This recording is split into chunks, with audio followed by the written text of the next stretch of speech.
Sizin idi? Aa, buradan tapdım yerdən. Sizin idi? Aa, buyurun. Ha, hansı uşaq? Bizim uşağım. Ha, sizin öz uşağınızı? Düşüb gedir, düşüb cibindən 100% qoy bura, indi gələcək. Oğlandı qız? Oğlan uşağıdır, oğlandır, 20 yaşı var. Ha, 20 yaş uşaq. Gedəndə bu 100% onun cibindən düşüb. Baxın, mən yerdən tapdım. Baxın. Baxın, bir daha.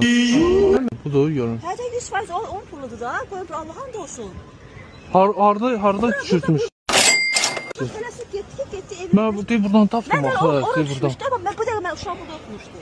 Vallahi düz deyirəm. Uşağın cibini, onu da gözləyim mən uşağım. Yaxşı, qoy gəlsin zaten. Dəqiq sizin neçə verin?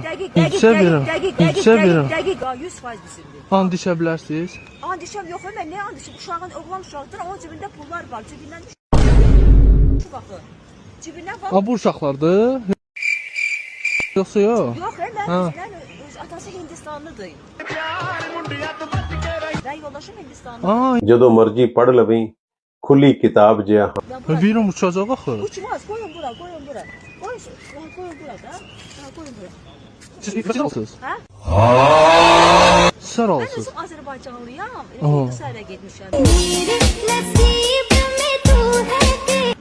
Onda mən bir dənə mağazindəyim, gələrəm.